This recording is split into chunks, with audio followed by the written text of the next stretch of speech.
Karibuni na ujambo ndugu mtazamaji pia msikilizaji wa channel yako pendelevu Kuna Nini News.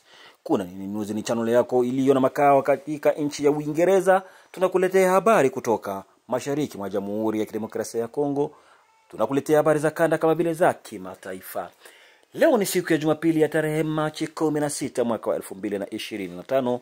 Haya ni matangazo yetu ya jioni. Tunakuletea habari mbichi, habari kuhusu mapambano makali ambayo wazalendo wanapambana na M23 RDF jeshi la Rwanda katika maeneo ya mkoa wa Kivu Kusini, haswa ndani ya wilaya ya Walungu, nafasi ambako wazalendo kuja na moto kali ikapelekea RDF jeshi la Rwanda kuweza kuacha silaha nyingi nyuma.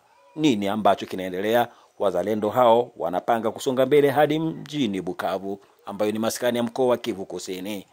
Tumejiunga moja kwa moja na mmoja miongozi wa wazalendo katika maeneo hayo kwenye uwanja wa mapambano ili aweze kutupa picha na aweze kutuangazia zaidi kuhusu kile ambacho kinaendelea. Nini kabisa hadi kufikia RDF jeshi la Rwanda kuacha silaha kiasi hichi kama mtakavyoona hapa.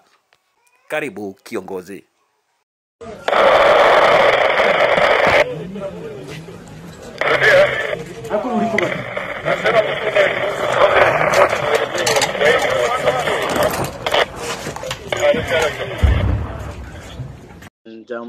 Jambo ndugu wapenzi.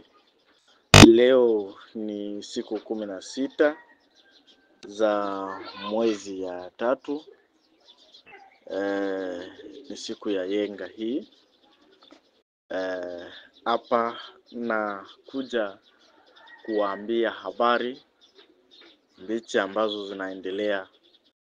Nawaza watu wanajiuliza kwa nini mambo hayaendi haraka, ila hii ni mambo ya kimipango, haijalishi haraka, ila kwa sasa naanza sasa kuwaonyesha matukio ya kazi ambazo tunaendelea kufanya kwa hii juma. Baadhi ya watu ambao wamekuja kwa kutusaidia katika maeneo mbalimbali, Manyema, Mwenga na eneo mbalimbali, ambao wamejitolea kusema kwamba nchi yao haiwezi nyang'anyiwa hata kidogo, hata udongo hawezi ukabebwe na hawa majapeni wa M23. Ndo hivi sasa hapa hivi inaleta habari kuhusu mambo ambayo tumefanikiwa kupata katika siku ya leo. Ndo hivi vifaa ambavyo tumevipata, tumeviteka, ambavyo hao wa M23 walikuwa wamevitumikisha, na kuambia ni hatari.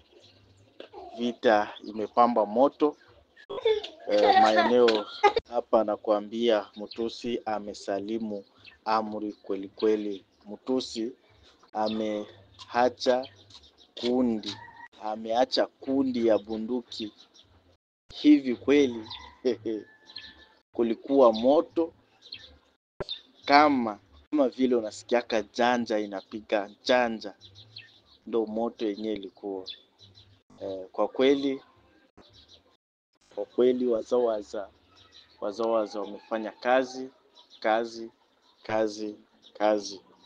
Nakwambia ni hatari, na watu wamejitolea, wazalendo wamejitolea nafasi mbalimbali ili tukuje tusaidiane ili kuendelesha kazi ya kufukuza huyo adui. Na tutamfukuza popote, mahali popote ambapo ataenda. Tutahakikisha tumenyang'anya nafasi zote Bukavu, tumenyang'anya Nord Kivu yote. Nakwambia ni hatari, ni msako tu. Tutatafuta nafasi yoyote yenye wameteka, na zote tutazinyang'anya. Basi kutokana na moto kama huo, kiongozi, labda una ujumbe wote ambao unaweza kuutoa aswa kwa wakahaji wanaoishi sehemu hizo ambao tayari zimeikaliwa na M23 RDF jeshi la Rwanda? Na kitu kingine naweza nikaambia raia wabaki kimya, watulie. Sisi wakombozi tunakuja kuwakomboa, na hatupendi watu kutoka wakati tunaanza msako. Hapana. Ndio hiyo, na yote mwenyewe anajua anakula rushwa, itakula kwake. Itakula kwake kabisa, hiyo itakula kwake. Ndio hiyo kabisa. Kwa hiyo hapa tunakuja kukomboa, sababu tunasikia watu wanalalamika, kansa yo inakuwa morgue, inakuwa nini. Ndio sababu tunaona hatutaacha watu waendelee kuteseka. Tuje tuwakomboe. Nafasi yoyote watu wanakuja, ili tusaidiane, tuangalie gisi ya kumfukuza adui, na kuhakikisha kabisa nanga tumemtia katika mikono. Hiyo ndo bite yetu. Ndugu mtazamaji pia msikilizaji wa Kuna Nini News, kufikia hapo sina cha ziada, lakini mengine ni hivi punde tu, kwa sababu tutakuja hivi sasa kwa kishindo, kwa kuwa habari ziko njiani. Utasikiliza jinsi gani wazalendo wanavyomkania kiongozi wa AFC